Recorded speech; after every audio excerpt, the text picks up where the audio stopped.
It's a orange juice. So I was invited to China to compete in the first ever China Top tournament.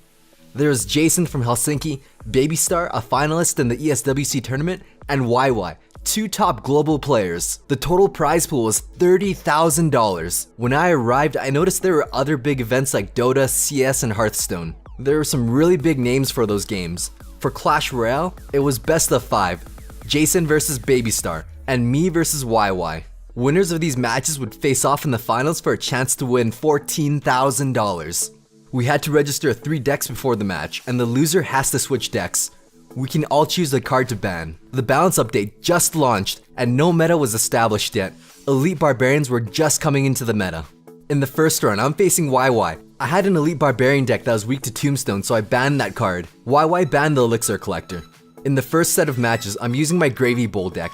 I split my archers because this allows me to choose to defend or push either side. I don't have a good starting hand, my best option is Fireball, so I'm waiting for him to play a second card. This pays off because he plays a Mega Minion. I actually sat on my Elixir and lost 1 Elixir, just so I could get the Fireball to land on that Mega Minion. He sends in a perfectly timed Miner protecting his Mega Minion, so I'm forced to zap.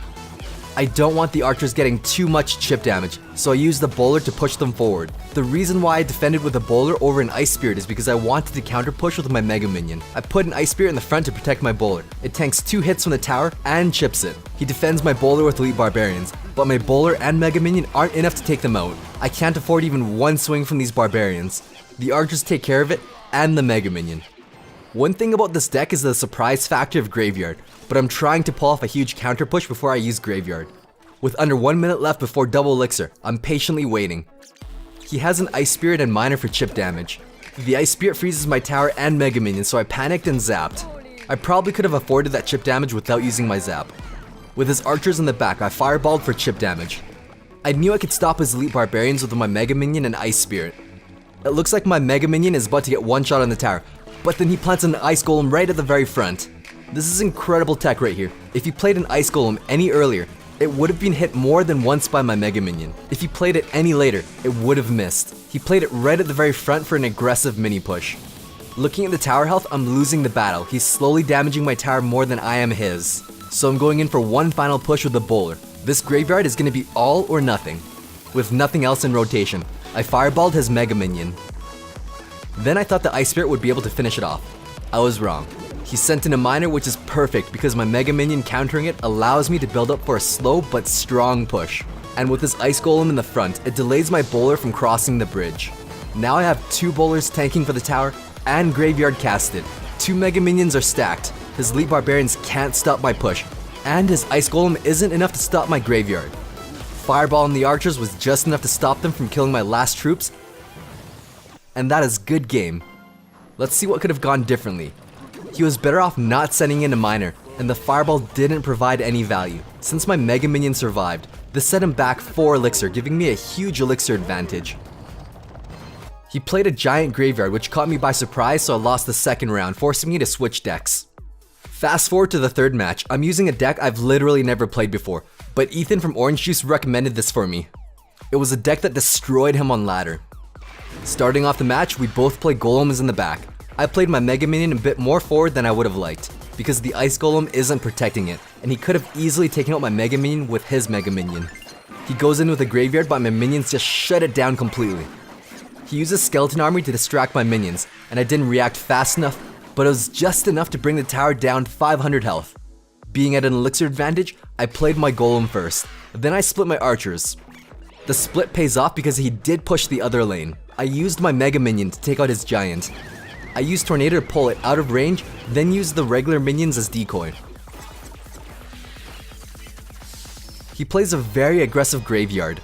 Using my Ice Golem to distract his archers, I played Elite Barbarians. It looked like his prediction Fireball is meant for an Ice Golem or minions. The Elite Barbs have a slow attack speed, so they don't fully stop the Graveyard. I'm a bit slow on the log, which could have prevented hundreds of damage to my tower. He planted his Giant a bit more forward. I played my Ice Golem in the back because I was anticipating a Graveyard. He uses the log and zap to take out my archers. My Tornado pulls all of his units and it stops his push. He's been applying a lot of pressure. I haven't had a chance to play my Balloon, and he's gonna slowly chip me out. So this Balloon push is all or nothing. It's a flop. Now he's at a huge elixir advantage, and this huge giant push paired with graveyard just takes out my tower in one sweep. Looking back, I could have played it out slowly, waiting for a misplay because that balloon didn't benefit me at all. He ended up winning best of 3 and advances to the final round. Moving on to the second set of matches, it's Jason versus Babystar. Same as my match, it's best of 5 and decks are selected before the match.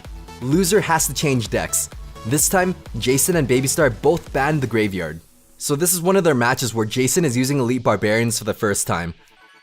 Babystar is using a burner deck with Miner, Poison, and Barbarian Hut. I've been told it's a meta deck that's very popular in China. Babystar splits his archers. Jason goes in for an aggressive Fire Spirit plant, but he does not let anything pass. Since Fire Spirits will deal way more damage than a Fireball, the Ice Golem was a correct play. Jason plants a Giant in the back, anticipating the distance it'll travel to tank that one archer. Babystar does a split push with a Miner and manages to get the left side down 500 health. Jason lightnings the Barbarian Hut, but if he just waited 1 second earlier, it would have taken out the Musketeer as well. Meanwhile on the left side, Jason's 2 archers chip the tower down 300 health. Now since Jason's lightning did not kill Babystar's Musketeer, he has to deal with this push with his Musketeer. Again, Babystar goes in for an archer split. This affords him the option to defend or push either lane. He does not let those Fire Spirits through. This is a good trade for him because it cancels out the Ice Spirits for 2 elixir, and now he has an Ice Golem on the map to support his archer. Babystar poisons out the archers, and now we're beginning to see the power of this burner deck slowly chip away. Those survived the poison long enough to take out the Miner, so those Elite Barbarians weren't necessary. Making the best of the situation, Jason plants a Musketeer to support them in a counter push. Babystar pulls them perfectly with his Ice Golem and plays the log. Stunning the Elite Barbarians and Musketeer, nothing gets through the tower. Jason plays Fire Spirits in the front again. One Fire Spirit does land on the hut, as well as force the Barbarians to switch lanes. Jason plays his troops on the right side this time because he knows he's going to get chipped out on the left side and wants to pressure the other lane. The poison was played a bit high so it doesn't take out the archers, and Jason's Elite Barbarians were played a bit slow so the Miner does manage to chip down the tower. He has a Barbarian Hut so the split push will be easily defendable. It's surprisingly a great defensive card that's extremely annoying because you have to constantly address the incoming Barbarians or face massive chip damage to your tower.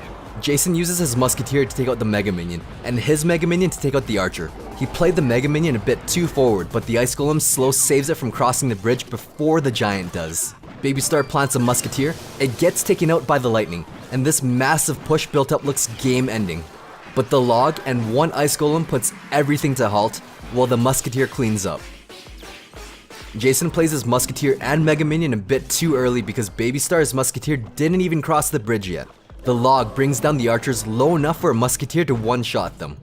But the Barbarian protects that last archer. Babystar stacks his Mega Minion, and those Fire Spirits provide so much value. The poison does take out the archers, but it doesn't put a dent on the Elite Barbarians. The Giant is way too slow, and the Elite Barbarians just walk past the Giant and end up dying. Jason uses Lightning, takes out the Musketeer, then the Barb Hut, and the Giant does not land a punch at the tower. The log takes out the Barbarian and chips the archers. A better play would have been to wait until the last units cross the bridge first, since the log just knocks those units out of range back into safety, buying Babystar time to send in that Miner. The one archer barely survives the poison. This justifies sending in a log to take it out. With the tower health so low, we're starting to see Babystar being more aggressive with the poison. His Ice Golem and Barbarians are strong enough to hold down the Musketeer in place of poison. With its recent damage buff last month, this is enough to kill a Musketeer. At 276 health, this is low enough for one poison and one log, and Jason knows this. Going in for a final push, this is all or nothing, because he's going to get chipped out. He successfully defends the Giant push, then casts poison. Being such a close match, he sends in his Miner in the front to tank the Musketeer, while the poison finalizes his victory. Jason was literally one lightning away from taking out that tower. There were a few other plays, but I found this one interesting. Right at the very beginning, if Jason used lightning on the other side, he would have taken out the tower, winning this match. But there's no way for Jason to know he would have needed this lightning. Babystar ends up winning the best of 5 and advances to the final round to face off against YY. In the first match of the finals, Babystar is playing the Barbarian Hut, Poison Miner Burner deck, and YY is playing a Lava Clone deck. Babystar splits his archers, YY goes in with an early Lava Hound. YY waits until that archer locks onto his Lava Hound before deploying his archers. Meanwhile on the right side, Baby Star sent in a miner to tank for that archer. He ignores that side and chooses to send in a Mega Minion on the left to back up his Lava Hound. With all of his units stacked up, he clones everything. The cloned Hound pops, and Baby Star is forced to use poison early to take care of the clones. But the push still ends up dealing 2,000 damage to the tower. Pretty confident with the push, he allows that Musketeer to chip his tower. He plants a tombstone to bank his elixir to support his Lava Hound. Baby Star waits until the Barbarian engages his tower, then sends in a miner to maximize its damage. But at this point, YY is more concerned about his Lava Hound push. Cloning that huge army, Baby Star doesn't even have elixir for poison. The Ice Golem delays the inevitable, and possibly even makes things worse because it pops the clone Lava Hound with its Death Nova. The second push not only takes out the tower, but the Barbarian hut. YY goes in with a third Lava Hound push. The poison is just insane value, it takes out the tombstone, the archers, and chips away at the tower. This time, Baby Star planted the Barbarian hut one tile higher, so it pulls the Lava Hound. YY does not clone the Hound this time, and Baby Star ends up taking out the tower with his miner. YY plays an Ice Golem and clones those two. The Ice Golem just ends up stacking the Barbarian waves, and the Lava Hound does not deal any damage. Now YY has to defend against 4 Barbarians, Archers, and a miner. The push ends up taking out the tower down to half. YY tanks the Musketeer with his Lava Hound, takes it out, and translates this into a massive counter push. He ends up cloning this huge army, but it gets poisoned out immediately, barely making a dent on the tower. Meanwhile, Baby Star is slowly chipping away at the tower with his miner. YY goes in again with a Lava Clone push. Baby Star does not poison the Lava Clone, but uses it to chip the tower instead. YY's Mega Minion reaches the tower, brings it down 1700, 700, 200. Baby Star barely takes the tower for the win, winning $14,000. Let's check out what could have gone better. Instead of playing an Ice Golem, YY should have cloned his Lava Hound, then play another Lava Hound. There would have been 2 Hounds and clone pups. Eventually, Baby Star ends up winning the finals with a 3-2 score. He takes home $14,000, while YY placed in second, winning $7,000. Congratulations to the 2 players. They played really well, especially against me and Jason. Thanks for watching. Stay tuned for more quality OJ.